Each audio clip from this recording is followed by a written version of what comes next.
Welcome to கல்வி தகம் channel. நம்ம இன்றைக்கி என்ன பார்க்க போகிறோம்னு பார்த்தீங்கன்னா 2023 நடந்த டிஎன்பிஎஸ்சி கொஸ்டின்ஸ் வந்து ஒன்று ஒன்றா பார்த்துட்டு வரோம். இதில் வந்து பார்ட் 1 வந்து வீடியோ போட்டிருக்கோம். அதை நான் டிஸ்கிரிப்ஷனில் கொடுக்குறேன் பாருங்கள். மற்ற 2024 நடந்த எக்ஸாமோட மேக்ஸ் கொஸ்டின், ஜிகே கொஸ்டின் எல்லாமே போட்டிருப்போம் புக் ப்ரூஃபோட.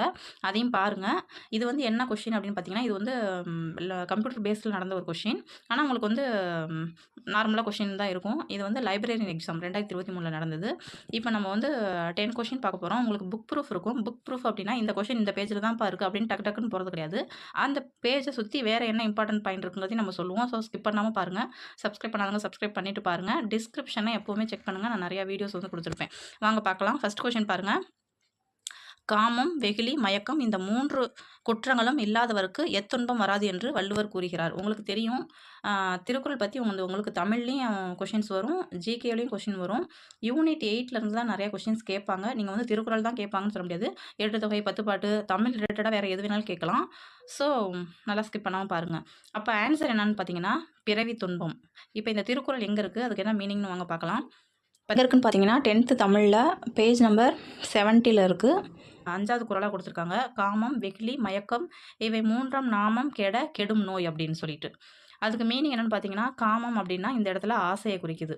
அடுத்து வெகுளி அப்படின்னா சினம், மயக்கம் அப்படின்னா அறியாமை. உங்களுக்கு இந்த மாதிரி திருக்குறள் கொடுத்து இதுக்கு மீனிங் கூட, இந்த வார்த்தைக்கு மீனிங் என்ன அப்படின்னு கூட கேட்கலாம். என்ற 3ம் அழிந்தால் அவற்றால் வரும் துன்பமும் அழியும். ஓகேங்களா? இந்த 3மே நம்ம ஆசை ரொம்ப பட்டுக்கிட்டனாலோ, இல்லை கோபம் அதிகமாக பட்டுக்கிட்டோம்னாலோ, இல்லை அறியாமையாக இருந்தோம்னாவோ இவற்றால் வரும் துன்பம் இந்த 3 அழிஞ்சிருச்சுனாவே மற்ற துன்பம் நமக்கு வராது அப்படிங்கிற மாதிரி சொல்லியிருக்காங்க. இது அதிகாரம் என்னன்னு பார்த்தீங்கன்னா மெய் உணர்தல். உங்களுக்கு ஒரு குறள் கொடுத்துட்டு என்ன அதிகாரம்னு கேட்கலாம், டேஷ் கொடுத்துட்டு கேட்கலாம். இல்லைனா அதுலேயே ஒரு வார்த்தையை மெயின் பண்ணி இது என்ன அடிக்கோடிட்ட சொல் என்ன பொருளை குறிக்குது அந்த மாதிரி கூட கேட்கலாம். ஓகேங்களா? சரி, ஓகே, வாங்க பார்க்கலாம் கொஷினை. அப்போ என்ன அப்படின்னா, இந்த 3 துன்பமும் போயிடுச்சுன்னா எத்துன்பம் போயிடும் அப்படின்னா ஒட்டுமொத்த துன்பமும், ஆனால் மற்ற துணைவியார் துன்பமோ, முன்னோர் வழி துன்பமோ, பசி துன்பமோ, மற்ற ஆப்ஷன்ஸ் எதுவும் வராது. பிறவி துன்பம், மற்ற எந்த துன்பமுமே இருக்காதுன்னு அப்படின்னு சொல்கிறாங்க. ஓகேங்களா? அடுத்து 4வது திருக்குறள் பாருங்கள். எப்பொருள் எத்தன்மை தாயினும் அப்பொருள் மெய்ப்பொருள் காண்பதறிவது. எந்த பொருள் எந்த இயல்பினதாய் தோன்றினாலும் அப்பொருளின் உண்மை பொருளை காண்பதே அறிவாகும்னு சொல்லியிருக்காங்க. பொருளை பற்றி பேசியிருக்காங்க. அப்போ இந்த குறள் எங்கே இருக்குன்னா மெய் உணர்தல்ங்கிற அதிகாரத்தில் இருக்குது. இதே மாதிரி இன்னொரு குறள் இருக்கும். எப்பொருள் யார் யார் வாய் கேட்பினும் அப்பொருள் மெய்ப்பொருள் காண்பதறிவுன்னு சொல்லி. அது என்ன அதிகாரம்னு சொல்லி நீங்கள் கமெண்ட் பண்ணுங்கள். சரிங்களா? ஓகே, அடுத்த கொஷின் பார்க்கலாம். 112வது கொஷின். ஞானபீட விருது பெற்ற தமிழ் எழுத்தாளர்கள் யாவர்னு கேட்டிருக்காங்க. உங்களுக்கு சாகித்ய அகாடமி விருது அப்படிங்கிறது தான் வருஷம் தமிழ் எழுத்தாளர்களுக்கு ஒவ்வொருத்தருக்கும் கொடுப்பாங்க. பட் ஞானபீட விருது அப்படிங்கும்போது அந்த ஒட்டுமொத்த நம்ம அங்கீகரிக்கப்பட்ட மொழிகளில் ஏதாவது ஒரு மொழி அந்த மாதிரி தான் கொடுப்பாங்க. அந்தபடி பார்த்தா தமிழ் எழுத்தாளர்கள் 2 பேர் தான் இன்ன வரைக்கும் வாங்கியிருக்காங்க. யாருன்னு பார்த்தீங்கன்னா ஜெயகாந்தனும் அகிலனும். இந்த ஞானபீட விருது பற்றி எந்த இடத்துல நோட்ஸ் இருக்குன்னு வாங்க பார்க்கலாம். 11th 12th பார்த்தீங்கன்னா உங்களுக்கு வந்து தமிழ் வந்து ஜென்ரலாக ஒரு புக் இருக்கும். அது இல்லாமல் சிறப்பு தமிழ்னு சொல்லி ஒரு புக் இருக்குது. 11வது வகுப்புலேயும் சிறப்பு தமிழ்னு தனியாக இருக்குது. 12ஆம் வகுப்பு, அந்த 12ஆம் வகுப்பு சிறப்பு தமிழில் இந்த ஞானபீட விருது பற்றி உங்களுக்கு கிளியராகவே கொடுத்துருக்காங்க. நம்ம ஃபஸ்ட்டு வந்து நமக்கு கொஷினுக்குள்ள ஆன்சரை பார்த்துட்டு மற்ற பாயிண்ட்ஸும் பார்ப்போம். தமிழில் 1975 சித்திரப்பாவை புதினத்திற்காக அகிலனுக்கும், அப்போ நூல் முக்கியம், இயர் முக்கியம். இப்போ கேட்டது வந்து யாருன்னு தான் கேட்டிருக்காங்க, ஜெயகாந்தன், அகிலன். அது நமக்கு தெரிஞ்சிருச்சு. பட் ஜெயகாந்தனுக்கு எதுக்காக கிடச்சிச்சு, அகிலனுக்கு எதுக்காக கிடச்சிச்சின்னு பார்க்கலாம். 1975 பார்த்தீங்கன்னா சித்திரப்பாவை புதினம், அது புதினமா கவிதையா அதை கேட்பாங்க. புதினத்திற்கு அகிலனுக்கும் 2002 இலக்கியத்திற்கு ஆற்றிய பங்களிப்பு, அவரோட ஒட்டுமொத்த இலக்கியத்துக்கு ஆற்றிய பங்களிப்பிற்காக ஜெயகாந்தனுக்கு வழங்குறாங்க. ஸோ அவர் எதுக்கு வழங்குறாங்கன்னு கேட்கலாம், இயர் என்னன்னு கேட்கலாம். ஃபஸ்ட்டு வந்து 1975 அப்படிங்கிறது அகிலன், ஜெயகாந்தன்கிறது வந்து 2002. ஓகேங்களா? அது இல்லாமல் மேலே வேறு என்ன பாயிண்ட் சொல்லியிருக்காங்கிறத வாங்க பார்க்கலாம். ஞானபீட விருது வந்து என்பது இந்தியாவில் இலக்கியத்துக்காக வழங்கப்படும் உயரிய விருதாகும். அப்போ இந்தியாவில் இலக்கியத்துக்காக வழங்கப்படும் உயரிய விருது எதுன்னு கேட்கலாம். ஞானபீட விருது பாரதிய ஞானபீடம் என்ற பண்பாட்டு இலக்கிய கழகத்தால் வழங்கப்படுகிறது. இது 1961 சாகு சாந்தி பிரசாத் ஜெயின் குடும்பத்தினால் நிறுவப்பட்டது. யாரால் நிறுவப்பட்டது எப்பன்னு பார்த்துக்குங்க. 1961 சாகு சாந்தி பிரசாத் ஜெயின் அந்த குடும்பத்தால். அடுத்து 1965 பார்த்தீங்கன்னா முதலாக மலையாள எழுத்தாளர் ஜி சங்கர குருப்பிற்கு இவ்விருது வழங்கப்பட்டது. ஓகேங்களா? அடுத்து முதல் சத்தியம் அப்படிங்கிற புதினத்திற்காக இவ்விருதை பெற்ற முதல் பெண் எழுத்தாளர் யாருன்னு பார்த்தீங்கன்னா ஆஷா பூர்ணிமா. இந்த பாக்ஸில் இருக்க எல்லாமே முக்கியம். ஃபஸ்ட்டு அது 1961 சாகு சாந்தி பிரசாத் ஜெயின் குடும்பம் தொடங்குறாங்க. 1965 வந்து பார்த்தீங்கன்னா, மலையாள எழுத்தாளர் ஜி. சங்கர குருப் இருக்கு. அதுலேயும் அங்கே சாகு சாந்தின்னு வருது, இங்கே சங்கரன் வருது. அதை ஞாபகத்தை வச்சுக்கோங்க. அடுத்து முதல் சத்தியம் என்ற புதினத்திற்காக முதல் பெண் எழுத்தாளருக்கு ஆஷா பூர்ணிமா. அப்போ எந்த ஒரு விருது அப்படின்னாலுமே அந்த பெண்களுக்கு கொடுக்கும்போது அந்த அந்த விருதை கொடுத்துட்டு இந்த முதலாக வாங்கின பெண் யாருன்னு கேட்பாங்க. ஸோ அதை தெரிஞ்சுக்கணும். அடுத்து பாருங்க, செகண்ட் பாராகிராஃபில் ஃபர்ஸ்ட் பாருங்க, ஒரு எழுத்தாளரின் சிறந்த படைப்பிற்காக 1982ஆம் ஆண்டு வரை ஞானபீட விருது வழங்கப்பட்டது. சிறந்த படைப்பிற்காக. அதுக்கப்புறம் அதன் பின்னர் ஒரு எழுத்தாளரின் வாழ்நாளில் அவர் இலக்கியத்திற்கு ஆற்றிய பங்களிப்புக்காக வழங்கப்படுகிறது. அப்போ அகிலன் 1975 வாங்கும்போது ஒரு நூலுக்காக வாங்கியிருக்காரு. 1982க்கு அப்புறம் அது என்ன ஆயிருது அப்படின்னா, தனி நூலுக்கு கிடையாம அந்த அவங்க ஒட்டுமொத்தமாக இலக்கியத்திற்கு ஆற்றிய பங்களிப்புக்காக வழங்கப்படுது. ஓகேங்களா? இந்தியாவில் ஒவ்வொரு ஆண்டும் இந்தியாவில் உள்ள அங்கீகரிக்கப்பட்ட மொழிகளுக்குள் சிறந்த எழுத்தாளருக்கு விருது வழங்கப்படுகிறது. இது நல்லா பார்த்துக்குங்க. உங்களுக்கு ஜிகேவிலையும் கொஸ்டின் வரும், தமிழ்லையும் கொஸ்டின் வரும். ஓகேங்களா? அடுத்து பார்க்கலாம். வீடியோ லென்த்தாக போகுதுன்னு பார்க்காதீங்க. உங்களுக்கு ஒவ்வொரு கொஸ்டினுமே ரொம்ப இம்பார்ட்டன்ட். அடுத்து பாருங்கள், சைவ சமய குறவர் நால்வர் என போற்றப்படுவோர் யாருன்னு சொல்லி கொடுத்துருக்காங்க.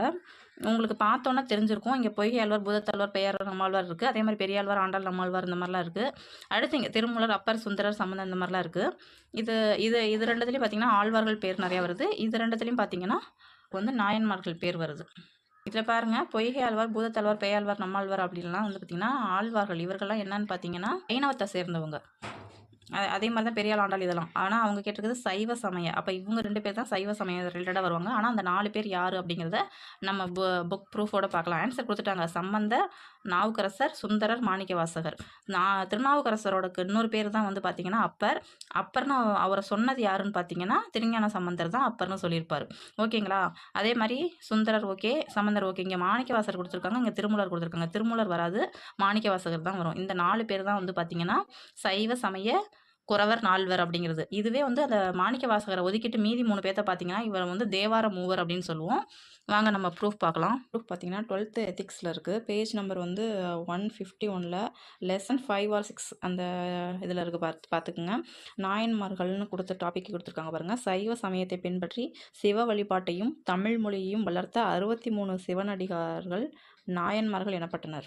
சைவ சமயத்தை பின்பற்றி சிவ வழிபாட்டையும் தமிழ் மொழியும் வளர்த்த 63 சிவனடியார்கள் வந்து நாயன்மார்கள் எனப்பட்டனர். இவர்கள் பல்வேறு பகுதியில் பல்வேறு காலங்களில் வாழ்ந்தவர்கள். இவர்களுள் திருநாவுக்கரசர், திருஞான சம்பந்தர், சுந்தரர், மாணிக்கவாசகர் ஆகிய 4 சைவ சமய குறவர்கள்னு சொல்கிறாங்க. அப்படி இல்லைன்னா சமயாச்சாரியர்கள் அப்படின்னு சொல்கிறாங்க. அப்போ இப்போ சைவ சமய குறவர்கள்னு கொடுத்துட்டாங்களா, நெக்ஸ்ட் டைம் கேட்கும்போது இந்த மாதிரி கேட்கலாம், சமயாச்சாரியர்கள் யார் அப்படின்னு சொல்லி. அப்போ நம்ம கன்ஃபியூஷன் ஆகக்கூடாது. அடுத்து பார்த்திங்கன்னா, தேவார தொகுப்பில் முதல் 8 திருமுறைகளை இவர்கள் பாடியுள்ளனர். தேவார தொகுப்பில் முதல் 8 திருமுறைகளை இவர்கள் பாடியுள்ளனர். யார்? இந்த 4 பேரும். ஏன்னா ஃபஸ்ட்டு திருநாவுக்கரசர், திருஞான சம்பந்தர், சுந்தர்லாம் வந்து தேவாரம், அது 7 திருமுறை வந்துடும். 8ஆம் திருமுறை தான் வந்து மாணிக்கவாசகர் பாடியிருப்பார். அடுத்து பார்த்திங்கன்னா, நாயன்மார்களின் பாடல்களை தொகுத்தவர் யாருன்னு பார்த்திங்கன்னா நம்பியாண்டர் நம்பி. அடுத்த பாயிண்ட் பாருங்கள். பிற்கால சோழர்கள் காலத்தில் வாழ்ந்த சேக்கிலார் 63 நாயன்மார்களின் வாழ்க்கை வரலாற்றை தொகுத்து அருளினார். அதுதான் பார்த்திங்கன்னா பெரிய புராணம். அவங்க 63 பேர் அவங்கள பற்றி சொல்லியிருக்கிறது வந்து பெரிய புராண நூலில் சேக்கிலார் சொல்லியிருக்காரு. பிற்கால சோழர் காலத்தில், அது முக்கியம். அல்லது திருத்தொண்ட புராணம்னு சொல்கிறோம். பெரிய புராணம் அல்லது திருத்தொண்ட புராணம். இவர்கள் தம் எளிய வாழ்க்கை முறையால் தியாக மனப்பான்மையால் மக்களிடம் அன்பு நெறி, அருள் நெறியை பரப்பியவர்கள் ஆவார். ஓகேங்களா? இப்போ ஒரு சில பாயிண்ட் வந்து உங்களுக்கு 10th புக்கில் வந்து தனித்தனியாக கொடுத்துருப்பாங்க. சுந்தரரை பற்றி தனியாக அவர் பாடின பாடல்கள் எங்கேயாவது இடம்பெறும் போது, மாணிக்கவாசகர்கள் பாடல்கள் எங்கேயாவது இடம்பெறும் போது அதை கொடுத்துருப்பாங்க. பட் இந்த மாதிரி கோர்வையாக இருக்கிறது இங்கே தான் இருக்குது. ஓகேங்களா? உங்களுக்கு ஒருவேளை இந்த லெசனில் தான் இருக்குது மேம் தமிழ் புக்லேயே அப்படின்னாலும் நீங்கள் கமெண்ட் பண்ணுங்கள். அடுத்த கொஷின் பார்க்கலாம். அடுத்த கொஷின் பாருங்கள். 114வது கொஷின் வந்து பாடான் திணை எனும் ஒரே திணையை மட்டும் கொண்டு பாடப்பட்ட பணுவல் எது அப்படின்னு சொல்லி கேட்டிருக்காங்க. பணுவல் அப்படிங்கிறது நூலை தான் குறிக்குது. ஆப்ஷன் பார்த்தீங்கன்னா 18 புறநானூறு, மதுரை காஞ்சி, மலைபடுக்கலாம் கொடுத்துருக்காங்க. ஆன்சர் என்னன்னு பார்த்தீங்கன்னா 18. இது எங்கே ப்ரூஃப் இருக்குன்னு வாங்க பார்க்கலாம். உங்களுக்கு பார்த்தீங்கன்னா 11th தமிழில் 18 சொல்லி ஒரு பாடமே இருக்குது. 189வது பேஜில் பாருங்கள். 8 தொகையில் அமைந்த புறத்திணை நூல்களுள் ஒன்று 18. சேர மன்னர்கள் 10 பேரின் சிறப்புகளை எடுத்து எம்பும் இந்நூல் பாடான் திணையில் அமைந்துள்ளது. இங்கே கொடுத்துருக்காங்க பாருங்கள். பாடான் திணையில் முதல் 10 பாடல்களும் இறுதி 10 பாடல்களும் கிடைக்கவில்லை. ஒவ்வொரு பாடலின் பின்னும் துறை, வண்ணம், தூக்கு, பாடலின் பெயர் என்பவை இடம்பெற்றுள்ளன. பாடலில் வரும் சிறந்த சொற்றொடர் அப்பாடலுக்கு தலைப்பாக தரப்படுகிறது. இப்போ நமக்கு 11th கொடுத்துருக்க பாடப்பகுதியில் என்ன பார்த்தீங்கன்னா, சேரலாதனின் படை வீரர் பகைவர் முன் நிறைய பாலரை போல நரகத்து வீரர்கள் படை வெள்ளமாக நின்றதால் நிறைய வெள்ளம் என்னும் தலைப்பில் இருக்குது. அப்போ நிறைய வெள்ளம் என்கிற தலைப்பில் வந்து பாடலாம் இந்த நூல் எதுன்னு கூட கேட்கலாம். 10 அதுக்கப்புறம் இப்பாடப்பகுதி வந்து 2ஆம் பத்தியின் பாட்டுடை தலைவன் இமயவரம்பன் நெடுஞ்சேரலாதன். இவனை பாடிய குமட்டூர் கண்ணனார் உம்பர்காட்டில் 500 ஊர்களையும் தென்னாட்டு வருவாயுள் பாதியும் பரிசாக பெற்றார். ஓகேங்களா? இதில் வர ஒவ்வொரு பாயிண்ட்டுமே முக்கியம், பார்த்துக்குங்க. அடுத்த கொஷின் பார்க்கலாம். இதே வரதில் என்ன பண்ணுறாங்கன்னா, டிஎன்பிசியில் இங்கிலீஷில் என்ன வார்த்தை இருக்கோ அதை அப்படியே தமிழில் ட்ரான்ஸ்லேஷன் பண்ணிடுறாங்க. அது வந்து தமிழ் மீடியம் ஸ்டூடெண்ட்ஸ்க்கு வந்து ரொம்ப ஒரு கஷ்டமாக இருக்கும். இங்கே பாருங்கள், தியோசபிக்கல் சொசைட்டி அப்படிங்கிறது எதை குறிக்குது அப்படின்னா, தியோசபிக்கல் சொசைட்டியின் தலைமையகம் அமைந்துள்ள இடம் எதுன்னு கேட்டிருக்காங்க. அப்படின்னா என்னன்னு பார்த்தீங்கன்னா, பிரம்மஞான சபை. ஆன்சர் பார்த்தீங்கன்னா அடையாறு. எங்கே இருக்குன்னு வாங்க பார்க்கலாம். இப்போ வந்து நமக்கு ஒரு சில பேத்துக்கு கன்ஃபியூஷனாக இருக்கும். பிரம்மஞான சபை ஒரு சில இதுக்கு நம்ம இங்கிலீஷ் வார்த்தையும் தெரிஞ்சுக்கிறது அவசியம். ஓகேங்களா? பிரம்மஞான சபை இது யார் வந்து நிறுவப்பட்டது, யாரால் ஃபஸ்ட்டு நிறுவப்பட்டதுன்னு பார்த்தீங்கன்னா, மேடம் ஹெச்பி பிளாவட்ஸ்கி மற்றும் கர்னல் ஹெச்எஸ் ஆல்காட் இனிஷியலோட பார்த்துக்குங்க ஆகியோரால் பிரம்மஞான சபை 1875 அமெரிக்காவில் நிறுவப்பட்டது. இவ்வமைப்பு பின்னர் 1886 இந்தியாவில் சென்னை அடையாருக்கு மாற்றப்பட்டது. இயர் பார்த்துக்குங்க 1886. ஃபஸ்ட்டு நிறுவன இயர் பார்த்திங்கன்னா 1875. அப்போ சென்னை அடையாருக்கு மாற்றுறாங்க. அப்போ இயர் முக்கியம், பிளேஸ் முக்கியம். அடுத்து பிரம்மஞான சபை இந்து செவ்வியல் நூல்களை குறிப்பாக உபநிடதங்கள், பகவத்கீதை ஆகியவற்றை படிப்பதற்கு உற்சாகமூட்டியது. இந்தியாவில் பௌத்தம் புத்துயிர் பெறுவதிலும் பிரம்மஞான சபை முக்கிய பங்காற்றியது. இந்து மறைநூல்களின் மீது மேலை நாட்டவர் காட்டிய ஆர்வம் படித்த இந்தியர்களிடையே தங்கள் பாரம்பரியம் பண்பாடு குறித்து அளப்பரிய பெருமிதத்தை ஏற்படுத்தியது. ஓகேங்களா? இது பார்த்திங்கன்னா உங்களுக்கு 10th சோசியல் சயின்ஸில் இருக்குது. ஃபுல் டேர்ம் பேஜ் நம்பர் கொடுத்துருக்கேன், பார்த்துக்குங்க. ஏன்னா ஃபுல் புக் டேர்ம் புக்குன்னு சொல்லி 2 எடிஷன் இருக்குது. அதுக்கப்புறம் பார்த்தீங்கன்னா அதில் ஆல்காட்டின் மறைவுக்கு பின்னர் இவ்வமைப்பின் தலைவராக அன்னி பெசன்ட் தேர்ந்தெடுத்து தொடர்ந்து இவ்வியக்கம் மேலும் செல்வாக்கு பெற்றது. ஒரு கட்சி இருந்துக்கிட்டே இருக்குது அப்படின்னா அந்த கட்சியில் ஒரு புகழ் பெற்றவங்க வரும்போது அந்த கட்சி இன்னும் நல்லா வலுவடையும். அது மாதிரி தான் இந்திய தேசிய அரசியலில் முக்கியத்துவம் பெற்ற அவர் தன்னாட்சி இயக்க சங்கத்தை அமைத்து அயர்லாந்துக்கு வழங்கப்பட்டதைப் போல இந்தியாவுக்கும் தன்னாட்சி வழங்கப்பட வேண்டும் என கோரிக்கை வைத்தார். அன்னி பெசன்ட் வந்து பிரம்மஞான சபை கருத்துக்களை வந்து எந்த இதழ்களெல்லாம் வெளியிட்டார் அப்படின்னு பார்த்தீங்கன்னா, நியூ இந்தியா, காமன்வெல்த்.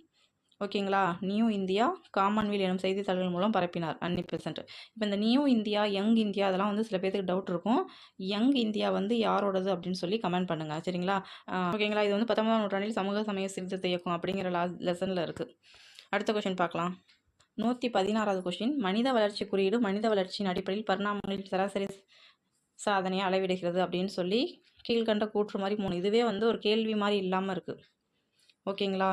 பாருங்கள், பிறக்கும்போது எதிர்பார்க்கப்படும் ஆயுட்காலத்தை அளவிடும் நீண்ட மற்றும் ஆரோக்கியமான வாழ்க்கை. அடுத்து வயது வந்தோருக்கான கல்வி அறிவு விகிதத்தில் அளவிடும் அறிவு. தனிநபர் மொத்த உள்நாட்டு உற்பத்தியில் அளவிடும் கௌரவமான வாழ்க்கை வரம். இது மட்டும்தான் அந்த மனித வளர்ச்சி குறியீட்டில் வந்து ஃபாலோ பண்ணுறது. ஆற்றல் தேவைகளால் அளவிடப்படும் உற்பத்தி திறன் இது வந்து கிடையாது. இங்கிலீஷில் கொஷின் ரீட் பண்ணுறவங்க பார்த்துக்கணும். உங்களுக்கு 11th எக்கனாமிக்ஸில் பேஜ் நம்பர் 218 இருக்குது. ஒரு 3 பாயிண்ட் கொடுத்துருக்காங்க. வாழ்நாள், அதாவது வாழ்நாள் என்பது பிறப்பின் போது வாழ்நாள் எதிர்பார்ப்பின் மூலம் கணக்கிடப்படுகிறது. வாழ்நாள் எதிர்பார்ப்பின். அடுத்து கல்வி தகுதி, அப்புறம் வாழ்க்கை தரம் வாங்கும் சக்தியின் அடிப்படையிலான தனிநபர் வருமானத்தை கொண்டு. ஓகேங்களா? இந்த 3 பாயிண்ட் தான் வந்து பார்த்திங்கன்னா மனித மேம்பாட்டு குறியீட்டு கணக்கிடுவதற்கு வந்து அந்த கல்வி தகுதி, தனிநபர், பிறப்பின் போது வாழ்நாள் எதிர்பார்ப்பு, இதை 3 தவிர மீதி இருக்கிறது மட்டும்தான் ராங்கு.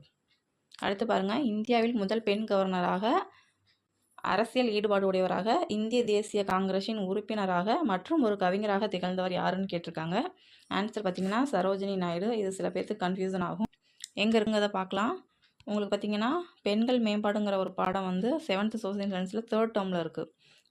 குடிமையில் அதில் பார்த்திங்கன்னா சுதந்திர இந்தியாவின் முதல் பெண் ஆளுநர் சரோஜினி நாயுடு, ஒன்றிணைந்த மாகாணங்களின் பொறுப்பாளர் அப்படின்னு சொல்லி கொடுத்துருக்காங்க. இந்த பாடத்தில் வந்து மற்ற முதல் பெண்கள்ங்கிற அடிப்படையில் நிறைய பேர்த்த பற்றி கொடுத்துருப்பாங்க. அதில் பார்த்திங்கன்னா ஐக்கிய நாடுகளின் பொது சபையில் முதல் பெண் தலைவர் யார் அப்படின்னு பார்த்தீங்கன்னா விஜயலட்சுமி பண்டிட் தான், அவங்க தான்.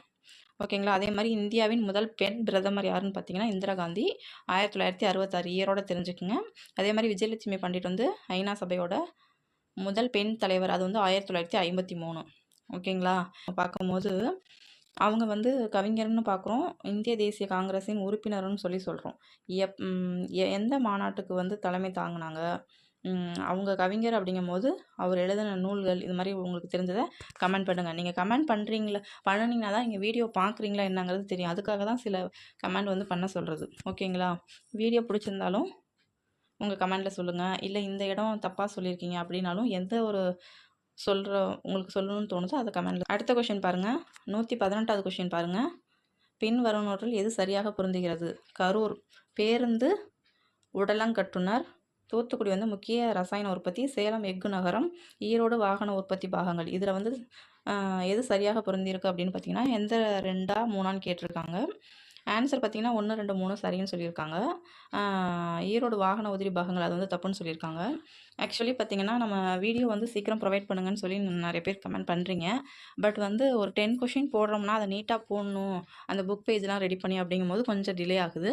ப்ளஸ் அந்த 10 கொஷின் நம்ம மேக் பண்ணும்போது ஏதோ ஒரு கொஷினுக்கு வந்து நமக்கு சரியான புக் ப்ரூஃப் இல்லை அப்படிங்கும்போது அதை ரெடி பண்ணிவிட்டு போடலாமேங்கிறதுனால தான் கொஞ்சம் டிலே ஆகுது.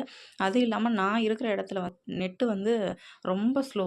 ஒரு வீடியோ நம்ம அப்லோட் பண்ணுறோம் அப்படின்னா ஒரு மற்ற இடத்துல வந்து ஒரு 10 மினிட்ஸில் அப்லோட் ஆகிரும் அப்படின்னா இங்கே ஒரு 1 ஹவர் எடுத்துக்குது.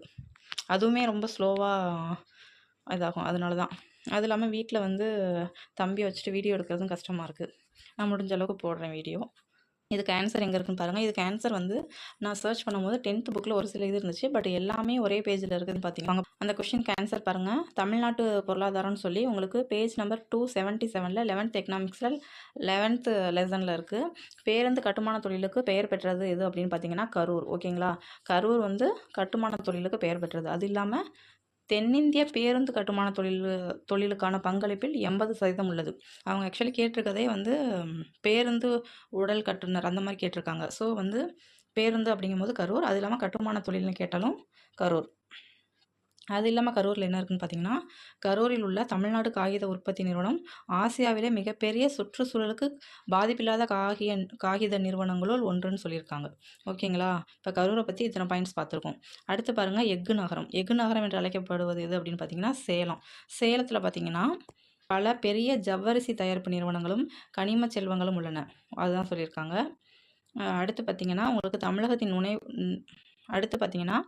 தமிழகத்தின் நுழைவாயில் வந்து தூத்துக்குடின்னு தெரியும். ஆனால் சென்னைக்கு அடுத்தபடியாக வேதிப்பொருட்கள் உற்பத்தியில் 2வது இடத்துல இருக்கிறது எதுன்னு பார்த்தீங்கன்னா உங்களுக்கு தூத்துக்குடி தான். ஸோ அதுவும் வந்து அந்த ஆப்ஷன் இப்போ வந்து ரைட்டுங்கிற மாதிரி எடுத்துக்கிறோம். இப்போ தூத்துக்குடி அப்படிங்கிறது வந்து வேதிப்பொருள் உற்பத்திக்கும் உகந்தது அப்படிங்கிற மாதிரி. அடுத்து பார்த்தீங்கன்னா ஆசியாவின் டெட்ராய்டு அப்படின்னு அழைக்கப்படுறது என்னன்னு பார்த்தீங்கன்னா சென்னை. ஆனால் அவங்க கேட்டது என்னன்னு பார்த்தீங்கன்னா உதிரி பாகங்கள். அப்போ உதிரி பாகங்களுக்கு நேராக ஈரோடுன்னு கொடுத்துருக்காங்க. அப்போ ஈரோடு வராது. என்ன வரும் அப்படின்னு பார்த்தீங்கன்னா சென்னை. அதனால தான் இந்தியாவின் டெட்ராய்டுன்னு அழைக்கப்படுது. ஓகேங்களா? கீழே பாருங்கள். தமிழ்நாடு இந்திய அளவில் வாகனம் மற்றும் வாகன உதிரி பாகங்கள் உற்பத்தியில் 28%, லாரிகளுக்கான உற்பத்தியில் 19% இருக்குது அப்படிங்கிற மாதிரி சொல்லியிருக்காங்க. ஓகேங்களா? இந்த பாடத்தில் நிறைய இம்பார்ட்டன்ட் பாயிண்ட்ஸ் எல்லாம் நிறையவே மற்ற பேஜ்லலாம் இருக்குது. நம்ம அது தனியாக ஒரு வீடியோவை பார்க்கலாம். நானும் நிறைய வீடியோஸ் போடணுன்னு தான் ட்ரை பண்ணுறேன். சில பல காரணங்களால் மிஸ் ஆகிடுது. 119வது கொஸ்டின் பாருங்கள். பொருத்தமானதை தேர்ந்தெடுக்கன்னு கேட்டிருக்காங்க. அதாவது சரியானதை சூஸ் த கரெக்ட். உங்களுக்கு தமிழில் படிக்கும்போது கன்ஃபியூஷன் இருந்தால் இங்கிலீஷில் படிங்க. Choose the correct match. சரியானதை வந்து நம்ம சூஸ் பண்ணணும். அப்போ 3 தப்பு 1 மட்டும்தான் கரெக்டு. அப்போ என்ன கரெக்டுன்னு பார்த்தீங்கன்னா ஆயுத தொழிற்சாலை திருச்சிராப்பள்ளி 1960 அதுதான் கரெக்ட். அதாவது OFTன்னு சொல்லுவாங்க, ஷார்ட் ஃபார்மில் சொல்கிறது. மற்றது பார்த்தீங்கன்னா மெட்ராஸ் சுத்திகரிப்பு நிலையம் அப்படிங்கிறது என்னென்னு பார்த்தீங்கன்னா இதிலே பார்த்தீங்கன்னா லிமிட்டடுங்கிறத அப்படியே லிமிட்டட்னே கொடுத்துருக்காங்க. எலக்ட்ரிக்கல்ங்கிறத எலக்ட்ரிக்கல்னே கொடுத்துருக்காங்க. சில இது லிமிட்டடுங்கிறத நிலையம்னு கொடுத்துருக்காங்க. தமிழ் இங்கிலீஷ் ட்ரான்ஸ்லேஷன் வர ரொம்ப மோசமாக இருக்குது TNPSCயில். அப்போ மெட்ராஸ் சுத்திகரிப்பு நிலையம் அப்படிங்கிறது எப்போன்னு ஆரம்பித்தாங்கன்னு பார்த்தீங்கன்னா உங்களுக்கு வந்து 1965 வரணும். 66 கிடையாது, 65. ஓகேங்களா? அடுத்து பார்த்தீங்கன்னா பாரத் ஹெவி எலக்ட்ரானிக்ஸ் லிமிடெட். இது வந்து என்ன சொல்லுவாங்க BHEL. ஓகேங்களா? இது எப்போன்னு பார்த்தீங்கன்னா 1956. அதாவது ஃபஸ்ட்டு நீங்கள் இதை 56 ஞாபகத்தை வச்சுக்கோங்க. புதிய தொழிற்கொள்கைன்னு சொல்லுவோம்ல, அது பார்த்தீங்கன்னா பாரத் ஹெவி எலக்ட்ரானிக்ஸ்லேருந்து ஞாபகம் வச்சுக்கோங்க 56. அதை அப்படியே திருப்பி போட்டால் 65ங்கிறது 1 56 1 65 முடிஞ்சிருச்சு. அடுத்து மெட்ராஸ் உரத் தொழிற்சாலை லிமிடெட். மெட்ராஸ் ஃபெர்டிலைசர் லிமிடெட் வந்து எப்போன்னு பார்த்தீங்கன்னா 1966. ஓகேங்களா? எல்லாமே ஓரளவுக்கு அந்த 5 6 அதை மீன் பண்ணியே வருது பாருங்கள். பாரத் ஹெவி எலக்ட்ரானிக்ஸ் வந்து 1956.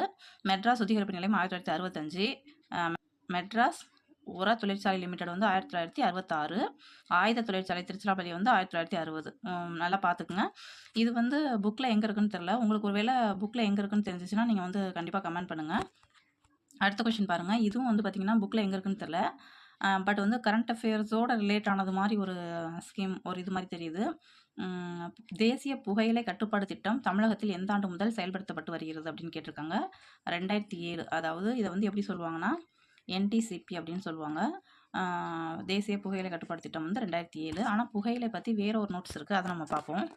நான் வீட்டு வேலையை பார்த்துட்டு ப்ளஸ் வந்து என்னோடய பையன் வந்து ஸ்கூல்லாம் போகல, ஓரளவுக்கு 5 இயர்ஸாக வீட்டில் தான் இருக்கான். நான் அவனையும் பார்த்துட்டு எக்ஸாமுக்கும் படிச்சுட்டு கொஞ்சம் வீடியோவும் போடணும் அப்படிங்கும்போது கொஞ்சம் சிரமமாக இருக்குது. ஸோ கொஞ்சம் கோஆப்ரேட் பண்ணுங்கள். சப்ஸ்கிரைப் பண்ணாங்க சப்ஸ்கிரைப் பண்ணிட்டு பாருங்கள். உங்களுக்கு கண்டிப்பாக நான் போடுற வீடியோ ஒவ்வொன்றுமே யூஸ் ஆகிற மாதிரி தான் இருக்கும். புகையிலை எதிர்ப்பு சட்டம் அப்படிங்கிறது பார்த்திங்கன்னா May 1, 2004 கொண்டு வரப்பட்டது. 2030ஆம் ஆண்டில் உலகளவில் ஆண்டுக்கு 10 மில்லியன் அளவில் இறப்பினை ஏற்படுத்துவதற்கான மிகப்பெரிய ஒற்றை காரணியாக புகையிலை திகழும் என எதிர்பார்க்கப்படுகிறது. 2030 புகையிலை எதிர்ப்பு சட்டம்னா May 1, 2004. May 1 பார்த்திங்கன்னா உங்களுக்கு தொழிலாளர் தினம். மோஸ்ட்லி வேலை செய்கிறவங்க தான் வந்து புகையிலை பிடிக்கிறாங்க. ஸோ அவங்களெல்லாம் எதிர்க்கணும் அப்படின்னு ஞாபகம் வச்சுக்கோங்க. அடுத்து பார்த்திங்கன்னா ஆக்சுவலி ஆனால் புகையிலை எதிர்ப்பு நாள்னு ஒன்று இருக்குது. அது வந்து பார்த்திங்க எப்போனா May 31. May 1ல் எதிர்க்க ஆரம்பித்தா தான் May 31க்குள்ளே கட்டுப்பாட்டில் வரும் அப்படின்னு ஞாபகம் வச்சுக்கோங்க. புகையிலை எதிர்ப்பு நாளாக கருதப்படுகிறது. உலக புகையிலை எதிர்ப்பு நாள்னு இதை சொல்கிறோம். ஓகேங்களா? இங்கே பாக்ஸ் பண்ணி இந்த சிகரெட் பாக்ஸில் எல்லாம் போட்டிருக்கு. உங்கள் வீட்லேயும் யாராவது இந்த மாதிரி ஸ்மோக் பண்ணிகிட்டு இருந்தாங்கன்னா அவங்க பண்ண வேணான்னு சொல்லுங்கள். யாரும் கேட்க மாட்டாங்க. முடிஞ்ச அளவுக்கு சொல்லி பாருங்கள். டிஸ்கிரிப்ஷன்லேயும் நிறையா பழைய ஓல்டு வீடியோஸ் லிங்க்லாம் இருக்கும், அதெல்லாம் பாருங்கள். ஷார்ட்ஸும் நிறையா போட்டிருப்போம், போய் பாருங்கள். எந்த மாதிரி வீடியோ வேணும்னு கேளுங்க. நம்ம இனிமேல் கொஞ்சம் தமிழ் 6th-லேருந்து 12th வரைக்கும் அப்படியே ஒவ்வொரு லெசனாவோ இல்லை ஒரு 2-3 லெசனாவோ டெஸ்ட்டு கொடுப்போம். சப்ஸ்கிரைப் பண்ணாதவங்க சப்ஸ்கிரைப் பண்ணிவிட்டு பாருங்கள். Thank you all.